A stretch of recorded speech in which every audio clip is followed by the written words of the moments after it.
My name is Tessa Whitmore. I'm 32 years old. For 8 years, I paid my parents $2,400 a month in rent to live in their basement. They told me it was fair market rate. They told me they needed help with the mortgage. I believed them, because that's what daughters do. Then, last month, I ran into our neighbor while grabbing the mail. Mrs. Brennan smiled and said, "Your parents must be so proud, owning that house outright." I smiled back. "What do you mean, outright?" "The mortgage, dear, paid off since 2014. A full year before I started paying rent. 8 years, $230,400 for a mortgage that didn't exist. That night, I hired a forensic accountant. What he found didn't just explain where my money went.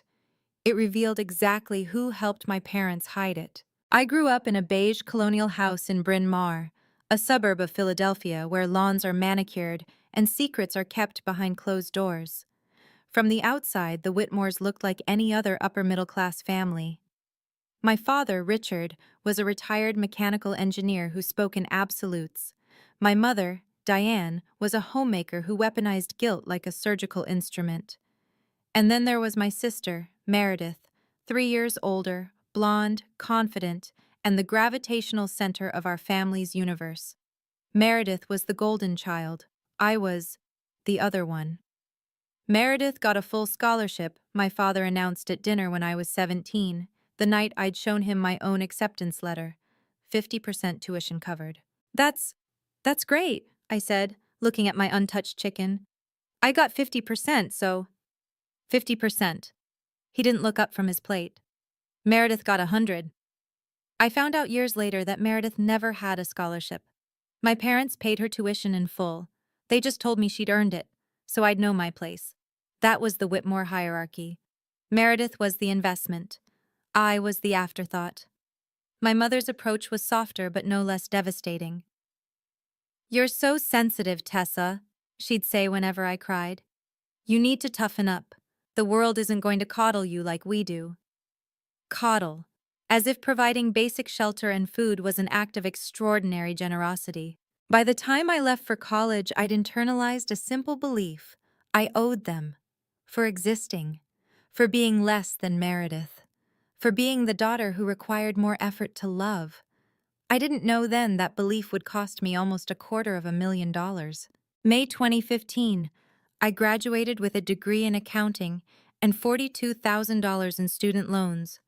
I'd applied to 63 jobs, got callbacks from 4, landed one, an entry-level accountant position at a nonprofit called Horizon Community Foundation. Starting salary, $38,000 a year. After taxes, that was about $2,600 a month. "You should live at home," my mother suggested over the phone. "Save money, pay off those loans." It made sense. Philadelphia rent was brutal, and the basement had its own entrance. I could have privacy. I could save. "There's just one thing," my father said when I arrived with my boxes. "We're not running a charity here." He slid a piece of paper across the kitchen table, typed, official looking, $2,400 a month. That's fair market rate for this area. I stared at the number. That's almost my entire paycheck. "Then you'll learn to budget." He didn't blink. "We still have a mortgage to pay, Tessa. Did you think housing was free?" My mother placed a hand on my shoulder. "We're doing you a favor, sweetheart. Landlords don't give you home-cooked meals. Landlords don't do your laundry." She didn't do my laundry. I did my own laundry in the basement. But I didn't say that. I signed the paper. I set up automatic payments from my checking account. $2,400, the first of every month, memo line, rent. I told myself it was temporary. A year, maybe 2. I'd pay down my loans, build my savings, and move out. 8 years later, I was still there. And every single one of those automatic transfers was time-stamped, documented, and waiting in my bank records. I just didn't know yet how much that paper trail would matter. The years blurred together like highway mile markers. I worked. I got promoted. Entry-level accountant became senior accountant. became finance officer. My salary climbed from $38,000 to $72,000. I learned grant compliance, audit procedures, nonprofit tax law. But my rent never changed. Inflation, my father said when I suggested a reduction. You're lucky we're not raising it. Meanwhile, Meredith flourished. She became a CPA at a mid-sized firm, then went independent. She bought a condo in Center City, a condo our parents put down the deposit for. Meredith works so hard, my mother said. She deserves a little help getting started. I was 30 years old, had paid over $200,000 in rent, and was sleeping in a basement with a window that looked directly into a drainage ditch. But Meredith deserved help getting started. The worst part wasn't the money, it was the silence. I wanted to scream, to ask why I was paying market rate while my sister got a free down payment, to demand an explanation for the blatant inequality. But every time I opened my mouth, the same fear closed my throat. What if they stopped loving me entirely? So I stayed quiet. I kept paying. I told myself that family meant sacrifice, and sacrifice meant I was a good daughter. Then, one Sunday in October, I saw something on Meredith's Instagram that cracked something inside me. A photo of her condo. Caption, 2 years in my little sanctuary, so grateful to Mom and Dad for making this possible. 2 years. 2 years of free housing, gifted by the same parents who charged me $2,400 a month. I didn't explode, not yet. But something shifted, and 3 weeks later, I moved into my own apartment. October 15th, 6 months after I'd finally moved out. I came back to my parents' house to help with fall yard work, because even from my own apartment, I couldn't fully escape the guilt. My mother had called 3 times about the gutters. Your father's back isn't what it used to be. I was pulling dead leaves from the flower bed when Dorothy Brennan appeared at the fence, 72 years old, white hair pinned in a bun, a watering can in her weathered hands. Tessa, haven't seen you in a while. Hey, Mrs. Brennan, just helping out. Your parents must be so proud. She smiled warmly. Owning that house outright. I paused, trowel in hand. I'm sorry. What? The mortgage, dear. Paid off since 2014. Your father threw a little party. Invited the whole block. I remember because Harold was still alive and he said, Dot, we should pay ours off too. She chuckled at the memory. My hands went cold. You're sure it was 2014? Oh, absolutely. Spring of 2014. Your father showed us the paperwork. Said it was the best day of his life. I smiled. I think I said something polite. I don't remember exactly because my mind was doing arithmetic. Spring 2014. The mortgage was paid off in spring 2014. I started paying rent in June 2015. That night, in my apartment, I opened my laptop and searched the Montgomery County property records. Public database, free access. There it was, the Whitmore residence, mortgage satisfied, April 12, 2014. No outstanding liens, no debt, nothing. For 8 years, my parents had collected $2,400 a month from me to pay a mortgage that didn't exist. $230,400. I sat in the dark for a long time. Then I started making calls. Lucia Tron had been my best friend since freshman orientation. Now she was a paralegal at a family law firm in Philadelphia. Okay, she said slowly after I'd explained everything. Let me make sure I understand. Your parents charged you rent for 8 years, claiming they needed it for the mortgage, but the mortgage was already paid off. Yes. And they never disclosed that to you? No. Tessa, she exhaled, that's not just morally disgusting. It might be tax fraud. I blinked. What? Rental income. If your parents collected over $200,000 in rent, they were supposed to report it to the IRS. If they didn't, she let the implication hang.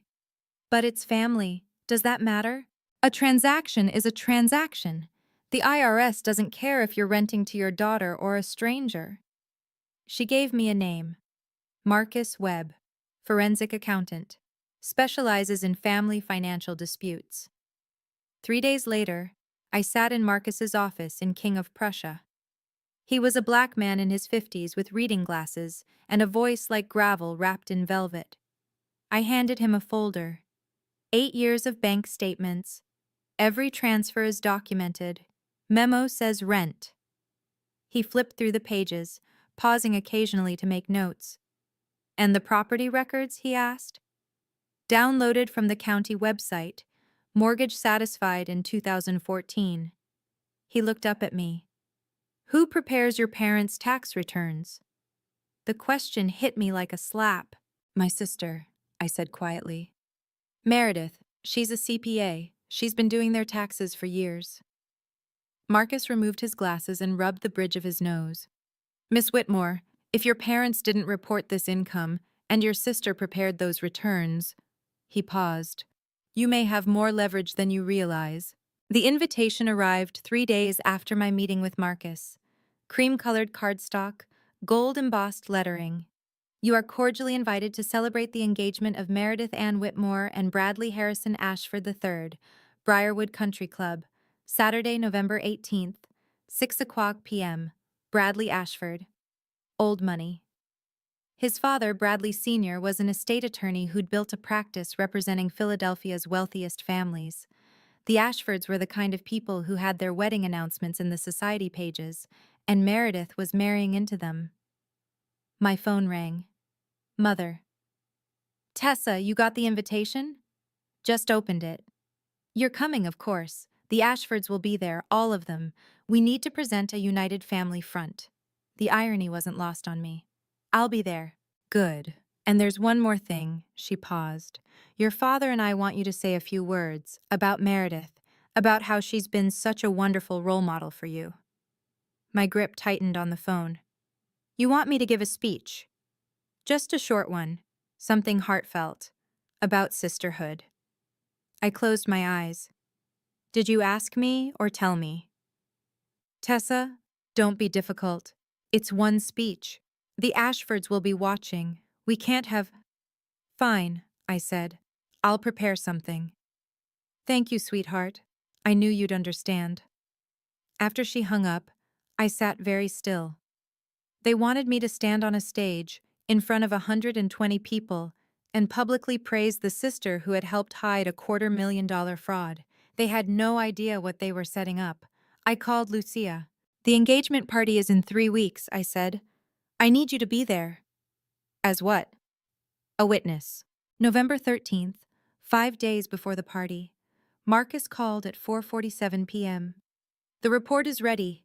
You need to see this in person. I drove to his office in rush hour traffic, hands tight on the wheel. The sun was setting by the time I arrived, painting the strip mall parking lot in shades of orange and gray. He was waiting with a manila folder thick enough to prop open a door. I'll give you the summary, he said. Your parents reported zero rental income from 2015 to 2023. No Schedule E filed.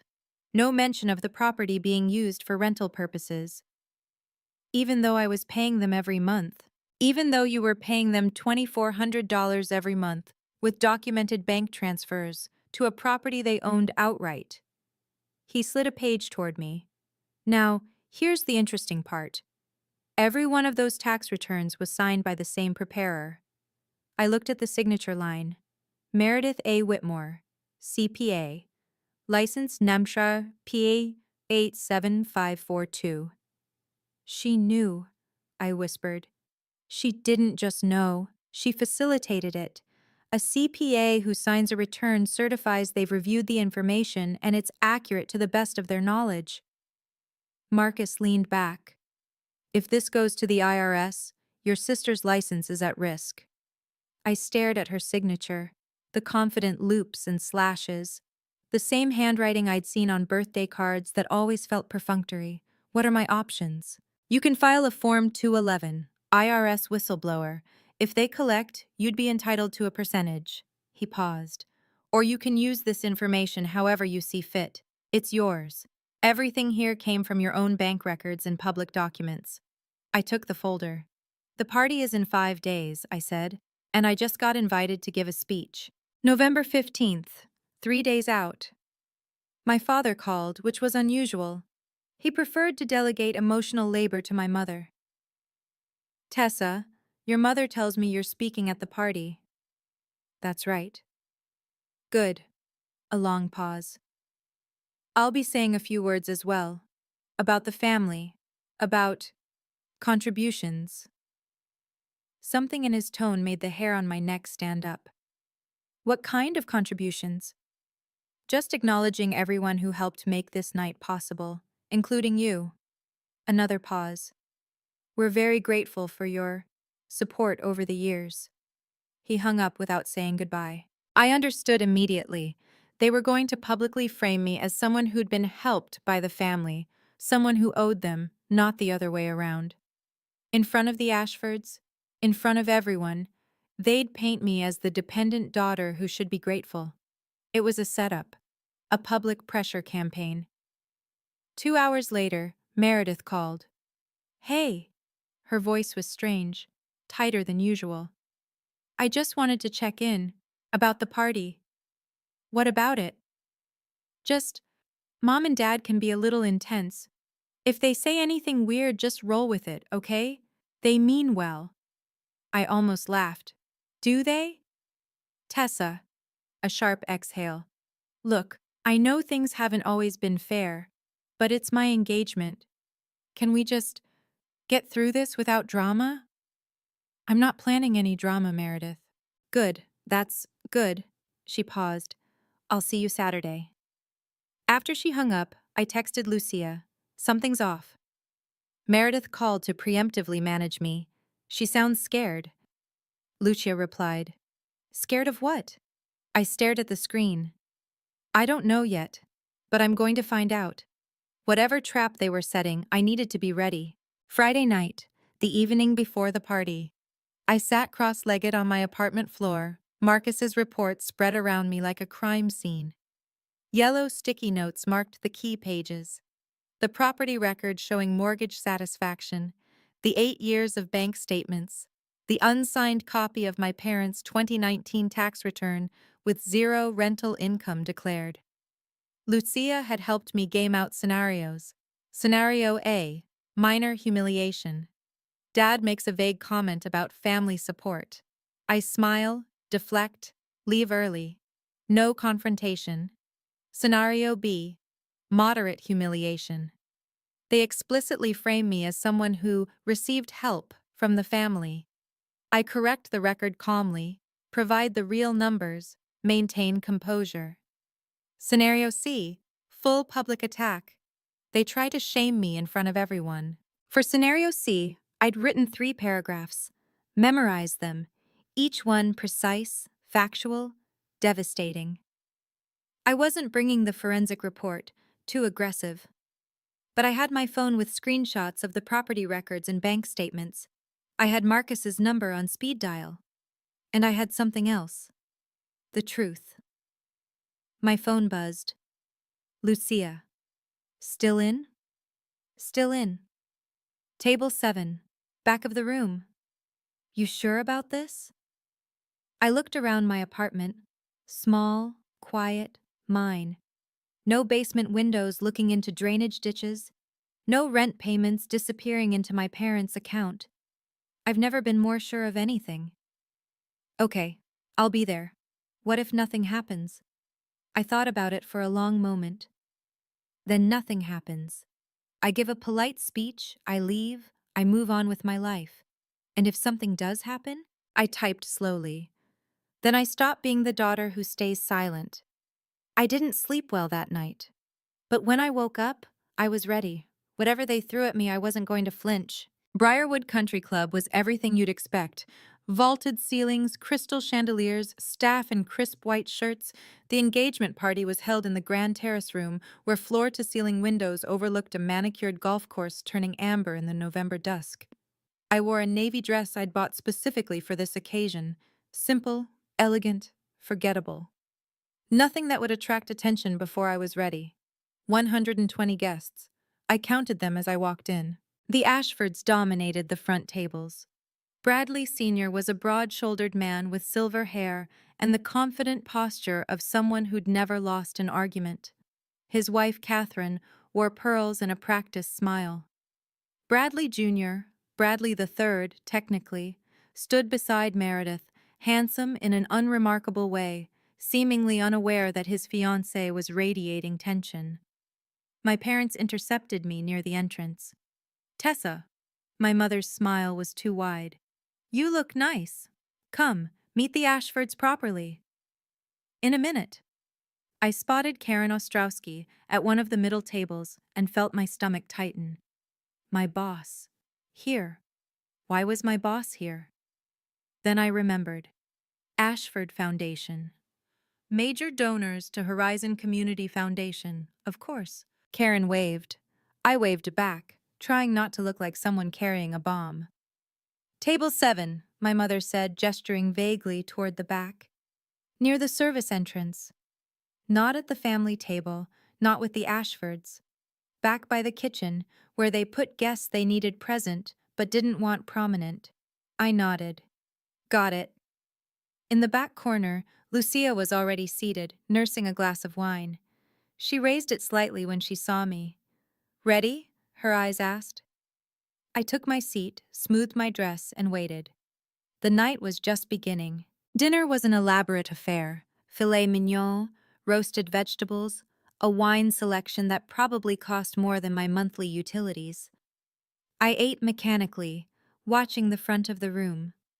At 8:15, the clinking of a spoon against crystal silenced the murmur of conversation. My father stood at the microphone, champagne glass in hand, looking every bit the proud patriarch. "Good evening, everyone. Thank you for joining us to celebrate Meredith and Bradley."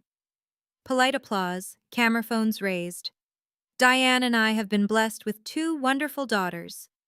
He paused, and I felt the room's attention shift. "Meredith, of course, has always been exceptional. Valedictorian, CPA, now marrying into one of Philadelphia's finest families." More applause. Meredith beamed. "But I also want to acknowledge our younger daughter, Tessa." My spine straightened. For the past 8 years, Tessa has lived with us, and during that time, she has contributed, significantly, to our household. He smiled, a smile I'd seen 1,000 times, the one that preceded a knife. "We're very grateful for her financial support. It's allowed our family to thrive." I felt the room's eyes on me, sympathetic, confused, some pitying. Oh, the younger daughter still lives at home, and she helps pay their bills. How sad. He wasn't done. "As Tessa knows, family means sacrifice, and we hope that spirit of generosity will continue, especially as Meredith begins this new chapter." He raised his glass. "To family." "To family," the room echoed. I didn't move. My hands were clasped in my lap, very still. Bradley Sr. was watching my parents with an expression I couldn't quite read. Interest? Calculation? "Tessa," my father said into the microphone, "we'd love for you to come up and say a few words about your sister." The room turned to look at me. I smiled. I stood, and I walked toward the stage. Lucia's hand brushed my arm as I passed. "You okay?" I didn't answer. I was already calculating my next sentence. The microphone was cold in my hand. 120 faces, crystal chandeliers. The Ashfords in the front row, Bradley Sr.'s gaze locked on me like I was a witness on a stand. "Thank you, Dad." My voice was steady. Years of finance presentations had trained me for this. "And thank you all for being here tonight." I paused, let the silence settle. "My father mentioned that I've contributed financially to our family. That's true. I have." I smiled slightly. "For 8 years, I paid $2,400 a month in rent to live in my parents' basement." A murmur rippled through the room. "If you do the math, that's $230,400. I watched my father's smile freeze. "I paid it because my parents told me they needed help with the mortgage. They said it was fair market rate, and I believed them." My mother's face had gone the color of old paper. It wasn't until recently that I learned something interesting. I kept my voice conversational, almost casual. According to public property records, available to anyone with internet access, my parents paid off their mortgage in April of 2014. Silence. That was a full year before I started paying rent. I let that land, watched it ripple through the room like a stone dropped in still water. I'm not saying this to ruin anyone's evening. I'm saying it because my father just implied that I owe this family something, that I should continue to support them. I met his eyes directly. And I want everyone here to know the truth. Bradley Sr. stood up. His voice carried across the room without a microphone. You're saying you paid over $200,000 in rent for a property with no mortgage? Yes. And you have documentation? 8 years of bank statements, every transfer time-stamped. He turned to look at my parents, at Meredith. The room had become very, very still. My father grabbed the microphone from the stand. Tessa, what are you doing? His voice cracked. This is your sister's engagement party. My mother rushed toward the stage. She's confused. She's had a difficult year, work stress, you know how it is. I'm not confused. I kept my voice level. And I haven't had work stress. I'm a finance officer. I understand numbers very well. This is a private family matter. My father's face was reddening. You're embarrassing yourself. You brought it up publicly. I didn't raise my voice. You stood at this microphone and implied I owed you something. I'm simply providing context. Meredith finally spoke. She was still seated, but her voice carried across the silent room. Tessa, have you been drinking? I almost laughed. I've had half a glass of wine. You can check with the server. Richard. Bradley Sr.'s voice cut through the chaos. He was still standing, arms folded.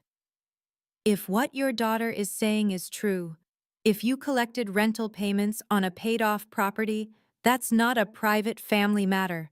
That's a financial disclosure issue. My father sputtered. It's complicated. There were expenses, maintenance, utilities.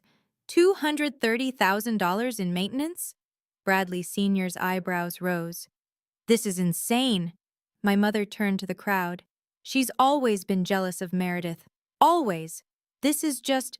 Diane. Bradley Sr.'s wife, Catherine, had stood up too. Her voice was ice. Perhaps we should discuss this somewhere more private.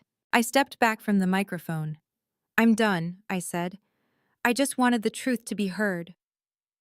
As I walked off the stage, I saw Meredith's face. She was pale, frozen. Her eyes weren't angry, they were terrified. And I realized she knew exactly what I was about to find out. Quick pause. Before I tell you what happened next.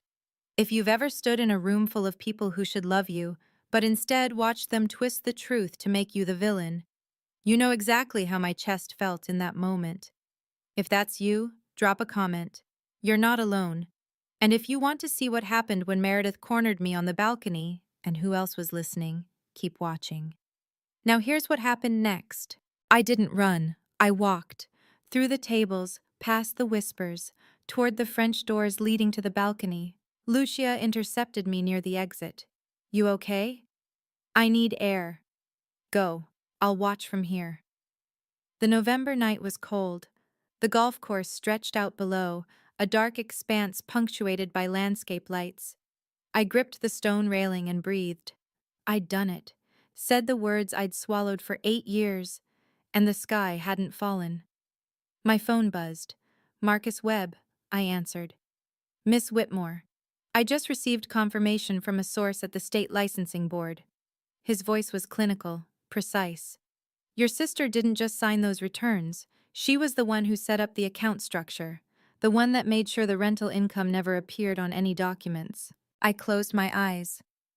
She designed it. She was more than complicit. She was the architect. Can you send me that confirmation? Already in your email. I hung up and opened my inbox. There it was. A forwarded memo from a forensic colleague who'd worked with the Pennsylvania CPA board. Not the smoking gun, but close. Enough to know that if I ever filed a complaint, Meredith's license would be under review. The balcony door opened behind me. I didn't turn around. Tessa, Meredith's voice. We need to talk. I slipped my phone into my pocket and finally faced her.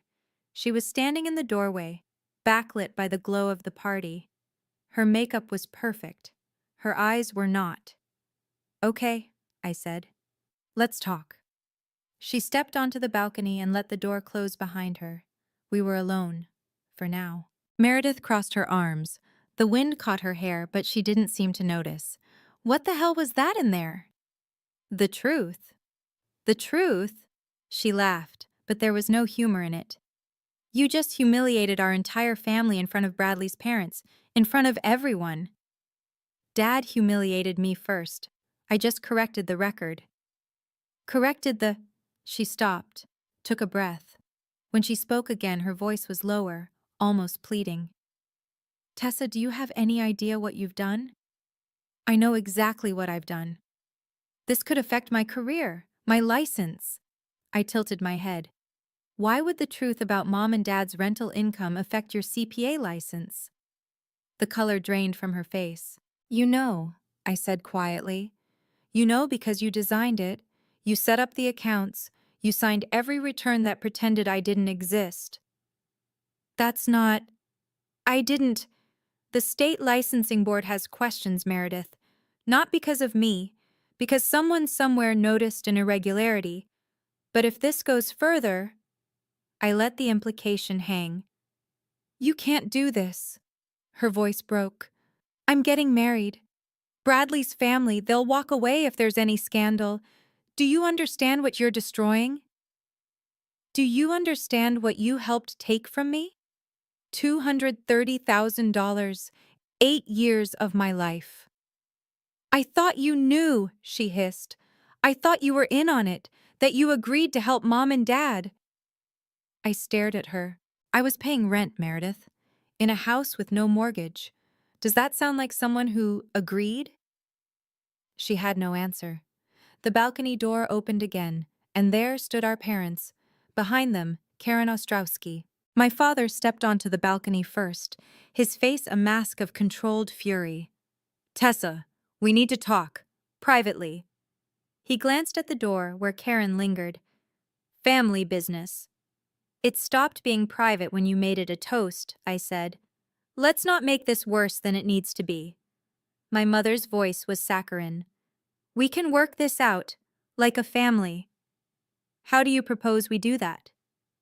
My father straightened his jacket. We're willing to reimburse you a portion of what you paid, as a gesture of goodwill. A portion? $50,000. He said it like he was being generous. To put this behind us. I calculated quickly. 50,000 out of 230,000, less than 22%. And in return? You stop this nonsense. You don't file anything with the IRS. You don't talk to lawyers. His jaw tightened. And you certainly don't embarrass us again. My mother added softly, Sweetheart, think about what you're doing. You're going to tear this family apart. The family that charged me $250,000 in fake rent? We didn't charge you anything fake, my father started. The mortgage was paid off. You told me you needed help. You lied. We had expenses. Then show me the receipts. Silence. That's what I thought. The balcony door opened wider. Karen stepped through, her expression unreadable. I'm sorry to interrupt, she said calmly, but I heard voices. I wanted to make sure everything was all right. My father turned, surprised. This is a private conversation. With my employee. Karen's voice was pleasant but firm. Tessa, do you need me to stay? I looked at her, then at my parents. Yes, I said, please stay. Karen positioned herself beside me, close enough to signal alliance but far enough to observe. My father's confidence faltered. This really isn't your concern. Tessa is my director of finance candidate, Karen said evenly. Anything affecting her well-being is my concern. Director of finance candidate. That was news to me, but I didn't let it show. I'm sorry, What was your name? My mother asked, her voice strained. Karen Ostrowski, Executive Director of Horizon Community Foundation. I believe the Ashford Foundation is one of your donors? She smiled pleasantly. Lovely event. The implication was clear. The Ashfords were here. Karen was here. Whatever happened next would be seen by people who mattered. My father cleared his throat. We're just having a family discussion. It sounded more like an offer, Karen said. $50,000, was it? In exchange for silence about financial irregularities? The color drained from my mother's face. I wasn't eavesdropping, Karen continued. But the balcony door is thin, and voices carry when emotions run high. My father opened his mouth, closed it, opened it again. This is none of your... Richard! The voice came from behind us. Bradley Sr. stood in the doorway, his wife beside him. His expression was the carefully neutral face of a man who'd spent 40 years practicing law. I think, he said slowly, we need to have a conversation, all of us, inside. Bradley, this is a family matter, my mother started. No, he said, it's not anymore. He looked at Meredith, who was shrinking against the balcony railing. When my son's fiancée is potentially implicated in tax fraud, it becomes my matter.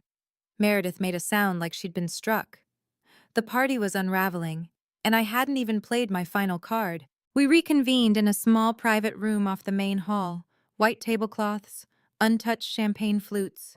The door closed with a soft click. Bradley Sr. stood at the head of the table. No one had asked him to take charge, but no one questioned it either. Let me understand the situation. His voice was measured, courtroom steady. Tessa, you're claiming you paid your parents $2,400 a month in rent for 8 years. I'm not claiming. I have bank records. And the property had no mortgage during this period? Correct. Paid off in 2014. Public record. He turned to my parents. Richard, Diane, did you report this rental income on your taxes? My father's face was tight. That's a private matter. It's a yes or no question. Silence. Bradley Sr.'s expression didn't change, but something shifted in his eyes. He turned to Meredith.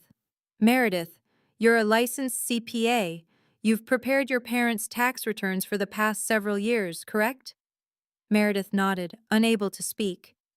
Did you include Schedule E, rental income from the basement? It wasn't yes or no. No. Her voice was barely a whisper. Bradley Sr. exhaled slowly. He looked at his son, then at Catherine, then back at my parents. Mr. and Mrs. Whitmore, I've spent 40 years in estate law. I know what financial fraud looks like, and I know what happens when it comes to light.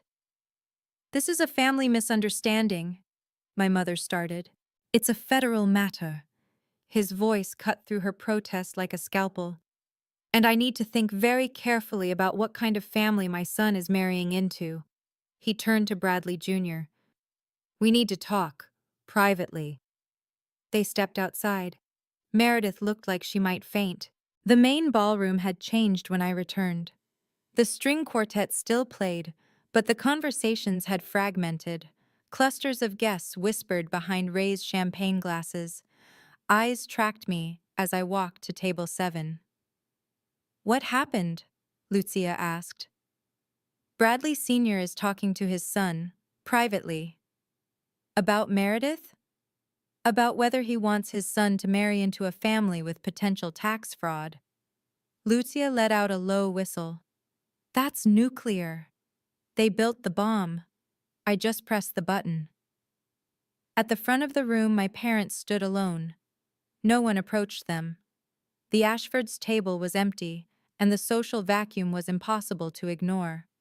A woman in a black dress approached me, mid-50s, sharp eyes, silver earrings that caught the light. Excuse me, you're Tessa Whitmore? Yes. I'm Sandra Holloway. I'm on the Pennsylvania CPA board. also a friend of Catherine Ashford's. My stomach tightened. I see. I'm not here in any official capacity, she said, her voice low. But I heard your speech, and I have to say, if what you described is accurate, your sister has a problem. I'm not trying to destroy her career. I understand, but you should know that complaints sometimes originate from unexpected places. She glanced toward the front of the room, especially when prominent families are paying attention. She nodded and walked away. Lucia stared at me. Was that someone who just made a note of Meredith's license number? Probably. Across the room, my parents were arguing in hushed, furious tones. My father's face was scarlet. My mother kept glancing around, desperate to see who was watching. Everyone was watching. The engagement party was officially over, and the consequences were just beginning. I was walking toward the exit when my father stepped into my path. His face was a mask of barely controlled rage. Behind him, the party had disintegrated into pockets of awkward small talk and hasty departures. You're not leaving. I'm finished here. Finished? His voice cracked. You've destroyed everything. Your sister's wedding, our reputation. And for what? For the truth. The truth, he spat the word. You know what the truth is, Tessa. The truth is that we raised you, fed you, clothed you, gave you a roof over your head when you couldn't afford anything else, and charged me $230,000 for it. That was fair. The mortgage was paid off. You lied to me for 8 years. His hand shot out, grabbing my arm. Lower your voice. I looked down at his grip, then back at his face. Let go of me. Something in my tone must have penetrated, because his fingers loosened, but he didn't step back. You've just made an enemy of your own family, he said quietly. You understand that? After tonight, you have nothing. No parents, no sister, no one. I straightened my spine. I haven't had a family in a long time. I've had landlords who called themselves parents. How dare! All communication from this point forward goes through my attorney. His face went slack. Attorney? You're threatening to sue us? I'm protecting myself. I pulled my arm free. Something I should have done years ago. Karen appeared at my elbow. Tessa, the car's waiting. I looked at my father one last time. The man who'd taught me that love was conditional, that my value was measured in dollars, that silence was the price of belonging. Goodbye, Dad. I walked out. I didn't look back. In the parking lot, under the cold November stars, I let out a breath I'd been holding for 8 years. It was over. Or rather, it was just beginning. 3 days after the party, my phone rang at 9:47 a.m. I didn't recognize the number. Pennsylvania area code. This is Agent Torres with the IRS field office in Philadelphia. The voice was clipped, professional. Am I speaking with Tessa Irene Whitmore? I sat down slowly. Yes. Ms. Whitmore, we're conducting an inquiry regarding rental income associated with a property in Bryn Mawr. Our records indicate you may have relevant information. I didn't file a complaint. We're aware. The complaint came from another source. A pause. Paper shuffling. But your bank records have been flagged as potentially relevant. We'd like to schedule an interview. I called Marcus the moment we hung up. I didn't file, I said. Did you? No. I told you I wouldn't act without your authorization. He paused. But let me make some calls. An hour later, he called back. I found your whistleblower. Who? Dorothy Brennan, your parents' neighbor. I sank onto my couch. Mrs. Dot? She called my office last week asking how to report neighbors who commit tax fraud. I gave her the general information. Told her it was complicated. He chuckled dryly. Apparently it wasn't complicated enough to stop her. Mrs. Dot, 72 years old, watering cans and white hair. She'd seen me grow up, seen me come and go from that basement, and when she found out what my parents had done, she'd done something about it. Miss Whitmore? Marcus said. You still there? Yeah. I wiped my eyes. Yeah, I'm here. The IRS moves slow, but they move. Your parents will be audited. Meredith's signature is on those returns. He paused. This is out of your hands now, in the best possible way. I thanked him and hung up. Then I sat in the quiet and let myself breathe. The audit was announced in January. I learned about it secondhand. Lucia's firm handled family law cases, and word traveled fast in legal circles. Full audit, she reported over coffee. 8 years of returns. Your parents had to hire a tax attorney, and apparently he's not cheap. How bad is it? The IRS calculated approximately $45,000 in back taxes, penalties, and interest, and that's before the state gets involved. $45,000. A fraction of what they'd taken from me, but enough to hurt. What about Meredith? Lucia's expression shifted. The CPA board sent her a letter of inquiry. It's not public yet, but she's definitely under review. Is she going to lose her license? Probably not. First offense, she can claim she trusted her parents' information, but she'll get a formal reprimand, mandatory ethics training, supervised practice for 2 years. Lucia shrugged. In the accounting world, that's a scarlet letter. I stared into my coffee. The wedding?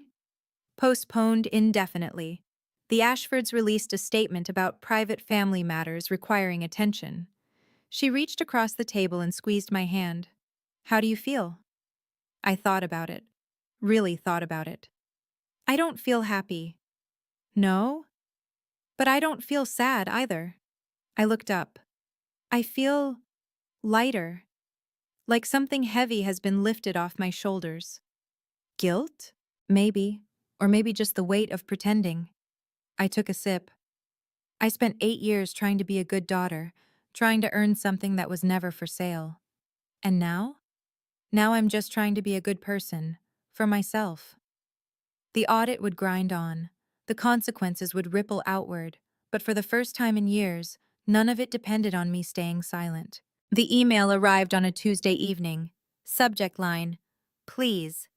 Tessa, I don't understand why you're doing this to us. Your father hasn't slept in weeks. The attorneys are costing us everything. Meredith's wedding is ruined, and she won't speak to anyone. We gave you everything.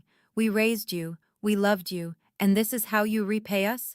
If you have any decency left, you'll stop this. Call off the IRS. Tell them you made a mistake. We can go back to how things were. We can be a family again. Please, sweetheart, don't destroy us. Mom. I read it 3 times. The guilt hooks were familiar. The manipulation dressed up as maternal concern. The suggestion that I had the power to stop a federal investigation, as if the IRS answered to disgruntled daughters. I started typing, then deleted it. Started again. Mom, I didn't file the IRS complaint. I don't have the power to withdraw it. Even if I did, I wouldn't. You told me for 8 years that you needed my money for the mortgage. That was a lie. And when I asked for the truth, you offered me $50,000 to stay quiet. That's not family. That's a transaction. I'm not trying to destroy you. I'm trying to live honestly. If the truth destroys you, that's not my fault. It's yours. All future communication should go through my attorney. Tessa. I hit send.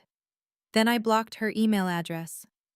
The silence that followed wasn't empty. It was clean. I looked around my apartment. Small, modest, entirely mine. No one monitoring my rent. No one tallying my debts. For the first time in my adult life, I owed no one anything. And it felt like freedom. Before I continue, have you ever had to block a parent's number, their email, watch the messages pile up in a folder you'll never open? It's one of the hardest things you can do, and one of the most necessary. If you're there right now, in that impossible space between love and self-preservation, hit the like button. You're not betraying anyone, you're surviving. Now let me tell you what happened next. The wedding, Meredith's license, and an unexpected letter that made me cry. March. 4 months after the engagement party. The news came through Lucia, who'd heard it from a friend who worked at Bradley Sr.'s firm. The wedding is officially off. I set down my coffee. Officially? Bradley Sr. sat Meredith down last week. Told her it wasn't personal, But his family couldn't afford the association with an ongoing federal investigation. She paused. Apparently, Bradley Jr. wanted to stick it out. His father overruled him. I tried to feel something. Triumph, maybe. Or vindication. Instead, I just felt tired. 3 days later, my phone rang. Unknown number. I answered anyway. Tessa, Meredith's voice. Hoarse. Hollow. How did you get this number? Lucia's office. I told them it was an emergency. A long pause. Are you happy now? I sat down on my couch. No. No? I'm not happy, Meredith. I didn't do this to make you suffer. Then why? Because I deserved the truth, and you knew the truth for 8 years and never said a word. Silence on the line. I could hear her breathing. I thought you knew, she said finally, her voice breaking. I thought you agreed to help them. You never complained, never pushed back.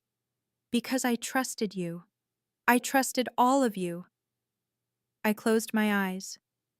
And you let me believe a lie while I paid for your silence. Tessa, I'm not going to apologize for telling the truth, and I'm not going to pretend that we can go back to the way things were. I took a breath. I hope you figure things out. I genuinely do. But I can't be part of it. I hung up. Then I sat in the silence and let the weight of that conversation settle. Some bridges don't get rebuilt, some bridges shouldn't. The Pennsylvania State Board of Accountancy released its decision in April. I received a copy because I'd been listed as an informant, technically accurate, even though I hadn't filed the original complaint. Marcus forwarded the document with a brief note. This is public record now. The findings were clear. Meredith Ann Whitmore, CPA license NRPA 087542, is hereby issued a formal reprimand for failure to exercise due diligence in the preparation of tax returns for clients Richard and Diane Whitmore. Findings: failure to include Schedule E rental income, failure to verify accuracy of reported financial information, breach of professional ethical standards. Remediation requirements: 40 hours of ethics training within 6 months, 2 years of supervised practice. Public notation on CPA license database. She didn't lose her license, but she might as well have. In the accounting world, a public reprimand is a career killer. Every potential employer, every client, every background check would pull up those findings. Failure to exercise due diligence would follow her forever. Lucia called that evening. You heard? Yeah. She applied to 3 Big Four firms last month, all rejected after the background check. I felt a flicker of something. Not satisfaction, more like the end of a long, suspended breath. What's she doing now? Working for a small firm in Delaware, payroll processing, entry level. Meredith, the golden child, the valedictorian, the one who was supposed to be exceptional, was processing payroll in Delaware. I didn't gloat. There was no joy in watching someone fall. But there was a grim justice in knowing that actions had consequences, that the lies my parents built couldn't stand forever. The truth has a weight. Eventually, it always breaks through. After I blocked my mother's email, the silence was absolute. No phone calls, no letters, no unexpected visits, just nothing. Thanksgiving came and went, no invitation. Christmas passed, no card. My birthday in February arrived without acknowledgement. I'd expected this to hurt. I'd spent my whole life bending myself into shapes that might earn their love, their approval, even their acknowledgement. The absence of it should have felt like a wound. Instead, it felt like putting down a weight I hadn't realized I was carrying. I spent Thanksgiving with Lucia's family, loud, chaotic, her grandmother insisting I eat thirds. Christmas was a trip to Vermont with friends from work. My birthday was dinner at a small Italian restaurant, just me and Lucia and 2 bottles of wine. You okay? Lucia asked, watching me stare at the candle on my tiramisu. Yeah, Better than okay, actually. You don't miss them? I thought about it, really sat with the question.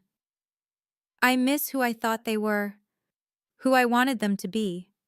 I blew out the candle. But I don't miss who they actually are. That's growth. Is it? Or is it just survival? Lucia shrugged. Maybe they're the same thing. The weeks turned into months. The audit concluded. My parents paid their penalties. Meredith moved to Delaware. The Ashford engagement became a cautionary tale in certain Philadelphia social circles. And I built a life. A small life, maybe. Quiet. Unremarkable by any external measure. But mine. Completely, unapologetically mine.